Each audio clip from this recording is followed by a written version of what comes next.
দেশে এবং দেশের বাইরে যে যেখান থেকে আমাদের এই অনুষ্ঠানটি দেখছেন সবাইকে শুভেচ্ছা জানিয়ে শুরু করছি আমাদের আজকের অনুষ্ঠান। বরাবরের মতো আজকের অনুষ্ঠানের বিষয়বস্তু হচ্ছে কেরানীগঞ্জ এবং কেরানীগঞ্জের রাজনীতি। কেরানীগঞ্জের উপজেলা নির্বাচনকে কেন্দ্র করে সবাই প্রচারণা শুরু করছে। আজকে আমাদের অনুষ্ঠানে আমন্ত্রিত অতিথি হিসাবে আছেন তারানগর ইউনিয়ন কৃষক লীগের সভাপতি জনাব আপেল মাহমুদ ভাই। চলুন তাহলে আপেল মাহমুদ ভাইয়ের সাথে কথা বলি। ভাই কেমন আছেন? জি আলহামদুলিল্লাহ ভালো। আসলে প্রশ্ন দিয়ে শুরু করতে যাচ্ছি না, শুরুটা হলো আসলে আমরা যদি কেরানীগঞ্জের উপজেলা নির্বাচনকে নিয়ে কথা বলতে চাই, তাহলে এই নির্বাচনে অনেকেই তো প্রার্থী হিসেবে নিজেকে প্রচার করছে। আপনি এই প্রচারণার মধ্যে কাকে প্রচারণায় এগিয়ে রাখছেন এবং কিভাবে এই জায়গাটাকে দেখছেন? ধন্যবাদ আপনাকে একটি সুন্দর, সাবলীল এবং সমোপযোগী প্রশ্ন করার জন্য। আসলে কেরানীগঞ্জের রাজনীতিতে আমরা দেখেছি আগে একটা সময় ছিল 1975-এর পরে, বঙ্গবন্ধুকে হত্যার পরে এই কেরানীগঞ্জের রাজনীতিতে অপরাজনীতি প্রবেশ করে। দীর্ঘদিন অন্য একটি দল ছিল যারা স্বাধীনতা বিরোধী। এরপর 2008 সালে আওয়ামী লীগ সরকার গঠন করে, দেশ পরিচালনা করে এবং এরই ধারাবাহিকতায় স্থানীয় সরকার নির্বাচন হয়। 2009 সালে জননেতা শাহিন আহমেদ প্রথমবার রিকশা প্রতীক নিয়ে উপজেলা পরিষদের নির্বাচন করে এবং বিপুল ভোটে পাশ করে। এরপর থেকে কেরানীগঞ্জের রাজনীতিতে একটি ধারা পরিবর্তন হয়। যে কেরানীগঞ্জ ছিল মাদক, দুর্নীতি, সন্ত্রাসের আখড়া, অভয়ারণ্য, সেই কেরানীগঞ্জকে তিনি করেছেন একটি মডেল, বাংলাদেশের মধ্যে একটি মডেল হিসেবে গড়ে তুলেছেন কেরানীগঞ্জকে। কেরানীগঞ্জে আপনি জানেন হয়তো আমাদের দেশের উপজেলা চেয়ারম্যান, উনি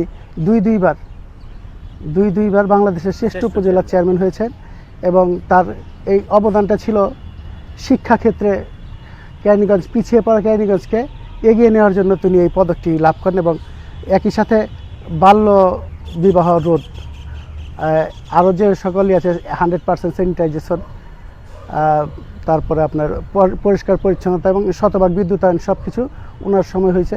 অবশ্যই আপনার যেহেতু ইলেকশন অনেকের মতো করে প্রার্থী হয়েছে, আরও হবে, তফসিল যখন ঘোষণা হয়েছে 15 তারিখের পর আরও অনেকেই হবে।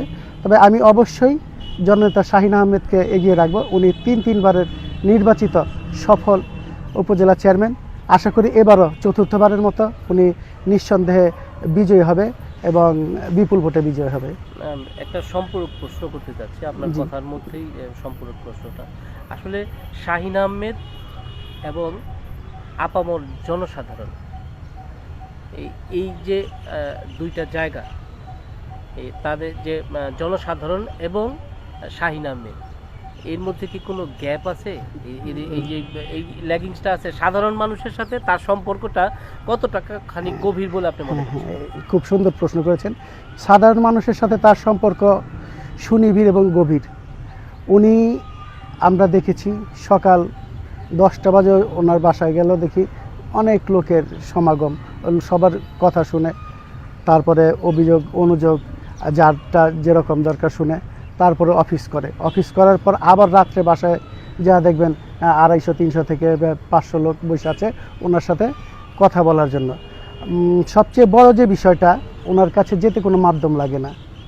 যেমন আমি কৃষক লীগের সভাপতি, একজন সাধারণ মানুষ যাবে কৃষক লীগের সভাপতিকে নিয়ে যাবে, এরকম কিছু না।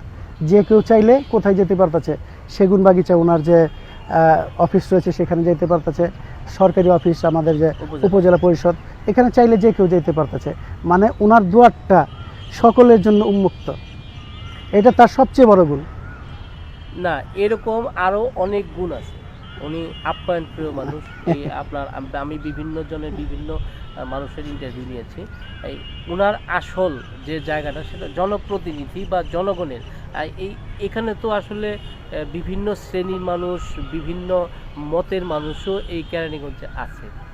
এই যে বিভিন্ন মতের মানুষ, আওয়ামী ঘরানার বাইরেও যে শ্রেণীটা আছে, তাদের জন্য কি তার মন কাঁদে? ধন্যবাদ। ওনার মন সবার জন্যই কাঁদে। উনি ক্যানিগঞ্জ নিয়ে ভাবেন।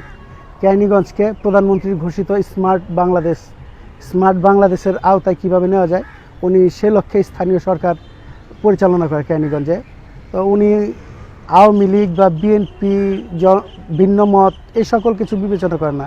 তার কাছে কোনো অভিযোগ গেলে অমুক খান্দে এটা হইতাছে, উনি কি করে মানুষ হিসাবে এবং অ্যাজ এ চেয়ারম্যান, উনি পুরো উপজেলার চেয়ারম্যান হিসাবে সবার কথা মনোযোগ সহকারে শুনে এবং যথাসম্ভব সেটা প্রতিকারের ব্যবস্থা করে। তার কাছে কোনো ভেদাভেদ নেই। এই যে ভেদাভেদের কথাই যখন আসে, আপনার 15 বছরে এই যে প্রান্তিক মানুষের সাথে আপনার প্রান্তিক মানুষ আপনার নিজের দলের বাইরেও মানুষের সাথে তার ব্যবহার এবং সার্বজনীন যে এই যে রাস্তাঘাট উন্নয়নটা সে কীভাবে করছে এবং আপনাদের সাথে তাদের সম্পর্কটা কীরকম, এই একদম রোড লেভেলের নেতা কর্মীদের সাথে তার সম্পর্কটা কীরকম? কারণ হচ্ছে পুরো সংগঠনটাকে তো উনি দেখভাল করতেছে। জি, এই শাহিন চেয়ারম্যান এবং সাধারণ কর্মীদের সাথে তার সম্পর্কটা নিয়ে যদি করতেন। শাহিন চেয়ারম্যান এবং সাধারণ কর্মী একে অপরের পরিপূরক। আমরা শাহিন চেয়ারম্যান মানে কর্মী মানে শাহিন চেয়ারম্যান। ওনার সাথে দেখা হলে এত নেতা কর্মী, এই তৃণমূল মানে রোড লেভেল যেটা বলছেন, এদেরকেও দেখলে বলে এই কী খবর তোর, কী খবর, কী রকম আছিস, ভালো আছিস নাকি, মানে নাম ধরে। আপনার এত রোড লেভেলের নেতা সচরাচর যেটা অন্য কেউ পারে না সেটা শাহিন ভাই পারে।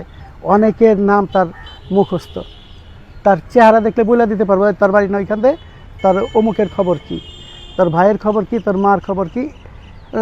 মানে উনি খুবই কি বলে এই একজন হেল্পফুল মানুষ এবং কর্মী বান্ধব। তার সর্বোপরি সবচেয়ে বড় যে গুণটা সেটা হলো কর্মী বান্ধব। সে আমাদের যথেষ্ট খেয়াল রাখে, দেখলেই কথা বলে। আচ্ছা, আমরা অনুষ্ঠানের প্রায় শেষ পর্যায়ে, আমরা শেষ একটা প্রশ্ন করতেছি।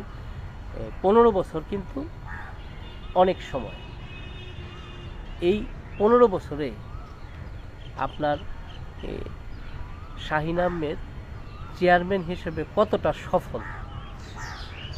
15 বছরে শাহিন আহমেদ চেয়ারম্যান হিসাবে সফল। তিনি নিজেকে একজন ব্র্যান্ড হিসাবে তৈরি করেছে। আমরা চেয়ারম্যানদের সাধারণত কি ভয়ে স্যার বলি, চেয়ারম্যান অমুক স্যার তমুক স্যার, কিন্তু উনি স্যার বা চেয়ারম্যান না, উনি ভাই হয়েছে তার কাজের মাধ্যমে ভাই হয়েছে। আপনি 15 বছর যদি দেখেন রোডের যে কাজ, রাস্তাঘাট, পুরো ক্যানিগঞ্জের রাস্তাঘাট দেখবেন খুব পরিবর্তন। আগে যে রাস্তায় গাড়ি ঘোড়া চলতো না, এখন সেই প্রত্যন্ত অঞ্চলে গাড়ি ঘোড়া চলে যায়। রিক্সা দিয়ে আপনি চাইলে যে কোনো জায়গায় যেতে পারেন অনায়াসে। এবং তার যে তার কাজের মাধ্যমে তিনি সফল। এবং তাকে আমরা আগামীতে এই জন্য চাইতেছি, প্রধানমন্ত্রীর ঘোষিত স্মার্ট বাংলাদেশ বিনির্মাণে আরও কাজ করতে হবে এবং সেই কাজ আমরা প্রত্যাশা করি শাহিন আহমেদ ছাড়া আর কেউ পারবে না। ধন্যবাদ। আমরা সবাই চাই কেরানীগঞ্জে একজন ভালো অভিভাবক চলে আসুন এবং আমরা এটা বিশ্বাস করি যেন কেরানীগঞ্জে একজন ভালো অভিভাবক আসে এবং এই অভিভাবক যেন আমাদের আশা আকাঙ্ক্ষা পূরণ করতে পারে, সেরকম একজন অভিভাবক যেন আমাদের এই কেরানীগঞ্জে আসে। ধন্যবাদ। যদি দর্শক মণ্ডলী, অনেক কিছু জানলাম, এই আলোচনার মাধ্যমে অনেক কিছু জানার চেষ্টা করলাম। তো আমরা চাই কেরানীগঞ্জে একদম প্রকৃত একজন অভিভাবক আমাদের কেরানীগঞ্জকে দেখভাল করবে, তাহলেই কিন্তু আমাদের কেরানীগঞ্জ সুন্দরভাবে স্মার্টভাবে পরিচালনা করা যাবে বলে আমি আশা করি। তা আজকে এই পর্যন্তই। পরবর্তী অনুষ্ঠান দেখার আমন্ত্রণ জানিয়ে আজকের মতো বিদায় নিচ্ছি। সবাই ভালো থাকবেন, সুস্থ থাকবেন এবং নিরাপদে থাকবেন। শিকড়কে জানতে রে বন্ধু, খোলো আপন জানালা।